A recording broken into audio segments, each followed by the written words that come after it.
ओम शांति। आज है 19 अगस्त 2026। बाप दादा के महावाक्य हैं। मीठे बच्चे, तुम्हें अभी रूहानी कारोबार करनी है। रूह समझकर हर कर्म करने से आत्मा निर्विकारी बनती जाती है।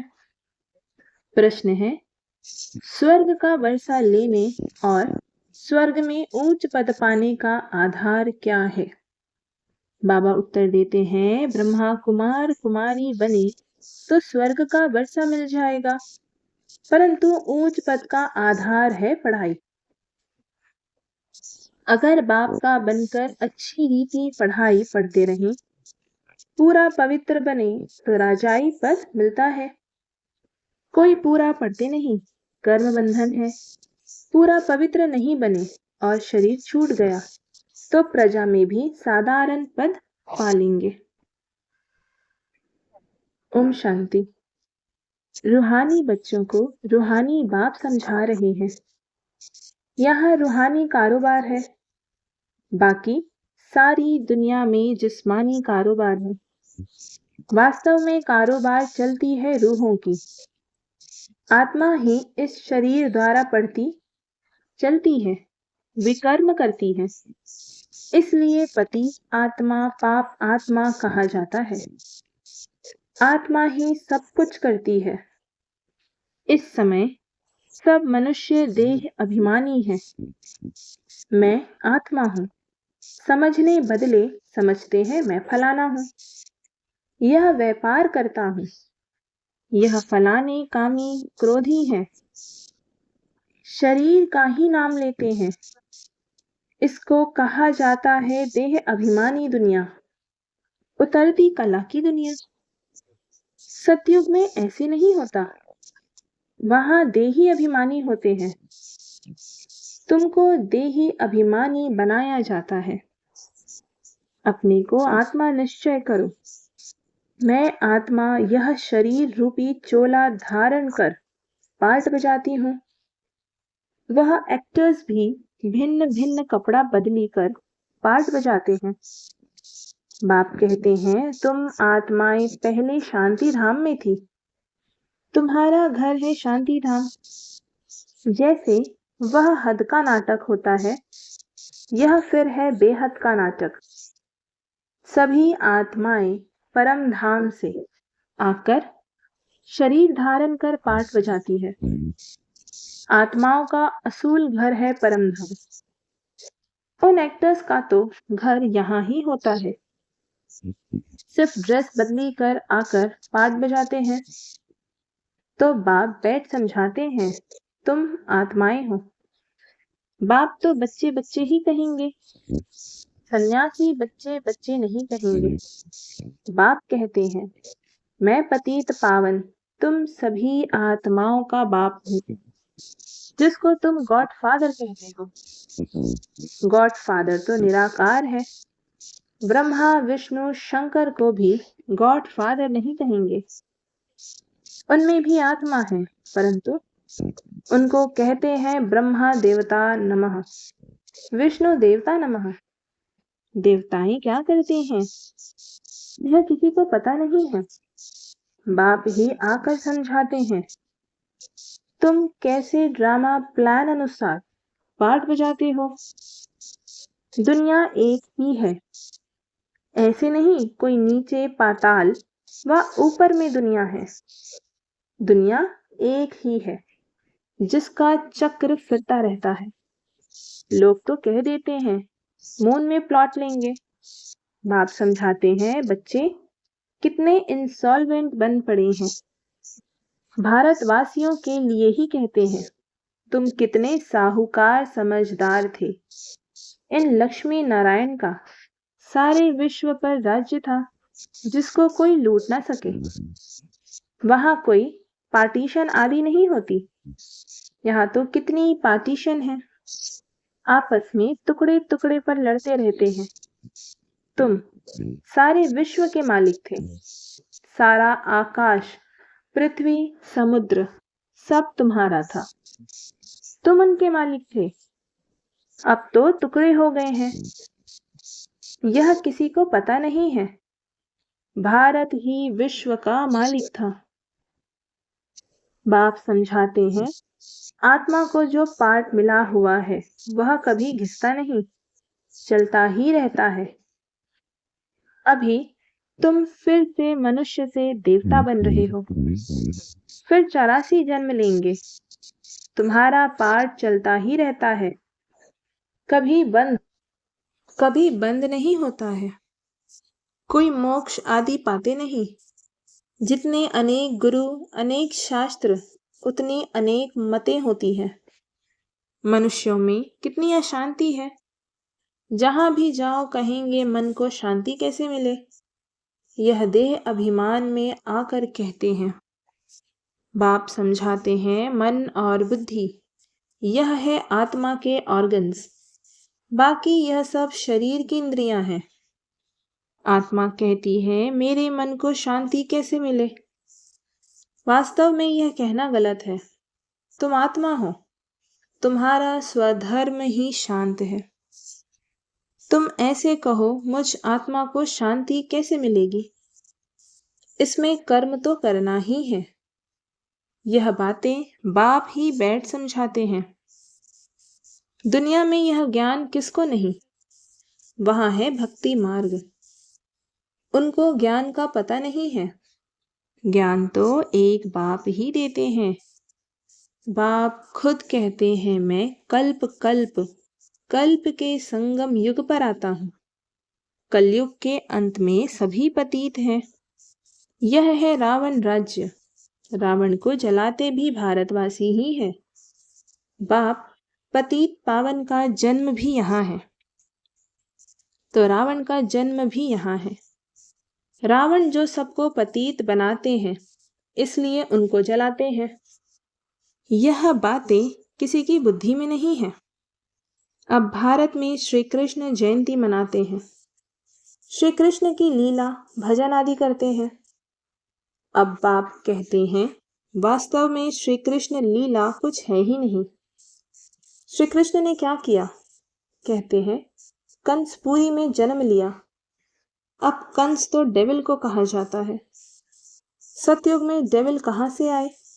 तुम जानते हो, श्री कृष्ण की आत्मा जो सतयुग में थी, वह अपने 84 जन्म भोग इस समय पतित से पावन बन रही है, अपना पद फिर से ले रही है। वैसे ही तुम कृष्णपुरी में रहने वाले थे, 84 जन्म ले अब फिर अपना पद ले रहे हो। जयंती मनानी है, वास्तव में शिव बाबा की। जो शिव बाबा सबको हेल से हेवन में ले जाते हैं, उनकी कोई लीला है नहीं। कहते हैं कि हे पतित पावन बाबा, आओ, आकर हमको हेल से हेवन में ले जाओ। आप हमारे बाप हो, तो हम स्वर्ग में होने चाहिए। हम विशेष दुनिया में क्यों हैं? इसलिए बुलाते हैं, हे गॉड फादर, हमको इस दुख की दुनिया से लिबरेट करो। यह भी ड्रामा में नूंद है।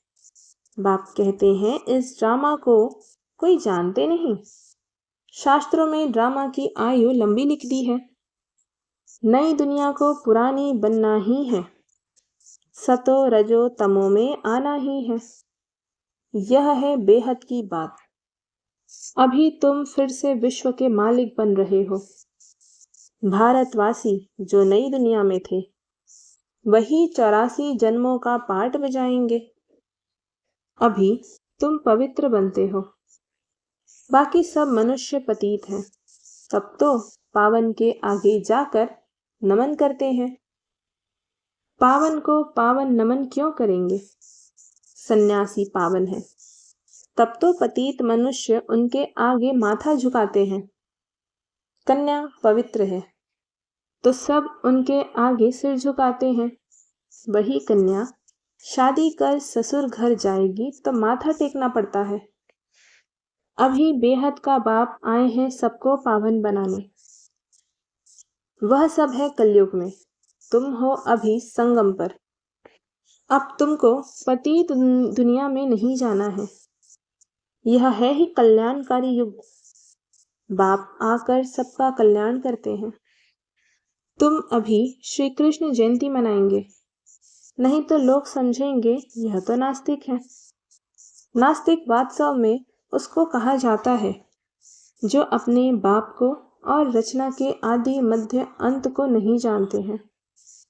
इस समय सब निधन के ऑर्फन बन पड़े हैं। घर घर में झगड़ा है, एक दो को मारने में देरी नहीं करते हैं। इसलिए इसको नास्तिकों की दुनिया कहा जाता है। बाप को ना जानने वाले तुम हो जानने वाले। अभी तुम समझते हो कि हम पत्थर बुद्धि थे। बाप हमको पारस बुद्धि बना रहे हैं और कोई तकलीफ की बात नहीं। बाप सिर्फ कहते हैं 1 घंटा पढ़ो। अपने को आत्मा समझ मुझ बाप को याद करो। शरीर को याद करेंगे तो लौकिक संबंधों की याद आएगी। देही अभिमानी रहेंगे तो मुझ बाप की याद रहेगी। यह तो है ही विशेष दुनिया। विषय सागर में गोते खाते रहते हैं। विष्णु को क्षीर सागर में दिखाते हैं। कहते हैं वहां घी की नदियां बहती है। यहाँ तो घासलेट भी नहीं मिलता। फर्क है ना। तो तुम बच्चों को कितनी खुशी होनी चाहिए। बाप ही खवैया है ना। गाते भी हैं नैया मेरी पार लगाओ। यह सब नैयाएं हैं। खवैया एक बाप ही है। यह शरीर यहाँ ही छोड़ देंगे। बाकी आत्माओं को पार ले जाएंगे शांति धाम। वहां से फिर भेज देंगे सुख धाम। परमपिता परमात्मा को ही खवैया कहा जाता है। बाप की ही महिमा गाते हैं अनेक प्रकार से।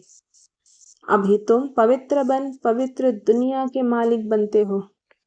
श्री श्री शिव बाबा आए हैं श्रेष्ठ बनाने। खुद भगवान कहते हैं यह भ्रष्टाचारी दुनिया है। अभी तुम परम पिता परमात्मा की श्रीमत पर चल श्रेष्ठाचारी बनते हो। कितनी यह गुप्त रमणीक बातें हैं जो तुम बच्चों को ही समझ में आती है, औरों को समझ में आएंगी ही नहीं। तुम जानते हो कि अभी देवी देवता धर्म का कलम लग रहा है। जो भी देवी देवता धर्म वाले और धर्मों में चले गए हैं वही आकर फिर ब्राह्मण बनेंगे। ब्रह्मा कुमार कुमारी बनने बगैर बाप से स्वर्ग का वर्षा ले नहीं सकते। अभी तुम ब्रह्मा कुमार कुमारियां स्वर्ग का वर्षा ले रहे हो। जितना पुरुषार्थ करेंगे कराएंगे उतना ऊंच पद पाएंगे। सब तो इतना नहीं कर सकते। पूरा नहीं पढ़ेंगे तो उसका नतीजा क्या होगा। अगर शरीर छूट जाए तो स्वर्ग में आ जाएंगे, परंतु प्रजा में बिल्कुल ही साधारण। अगर बाप का बनकर अच्छी रीति पढ़े तो राजाई पद पा सकते हैं। नहीं पढ़ते हैं तो समझेंगे उनकी तकदीर में नहीं है। पवित्र रहेंगे पढ़ेंगे तो ऊंच पद पाएंगे। अपवित्र होने से बाप को याद नहीं कर सकेंगे। ऐसे भी बहुत हैं। कर्म बंधन का हिसाब जब छूटे, गाड़ी के दोनों पहिया पवित्र होंगे तो ठीक चलेंगे। दोनों पवित्र रहेंगे तो ज्ञान चिता पर बैठ जाएंगे, नहीं तो खिटपिट होती है।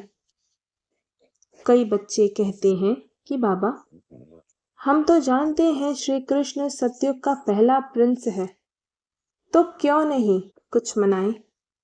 अच्छा, हम श्री कृष्ण की आत्मा को बुला भी सकते हैं। आकर खेल पाल करेगी, रास करेगी और क्या करेगी। गोप गोपियां तो यहाँ ही होते हैं। वहां तो प्रिंस प्रिंसेस आपस में मिलते हैं तो रास करते हैं, सोने की मुरली बजाते हैं। यह सब खेल पाल तुम पिछाड़ी में देखेंगे। यह सब पाठ चलेंगे। शुरू में दिखाया गया, फिर तुम पुरुषार्थ में लग गए हो। अब फिर पिछाड़ी में साक्षात्कार होना शुरू होगा। कौन किस पद को पाएंगे यह तुम जानते हो। बाप बैठ यह सब राज समझाते हैं।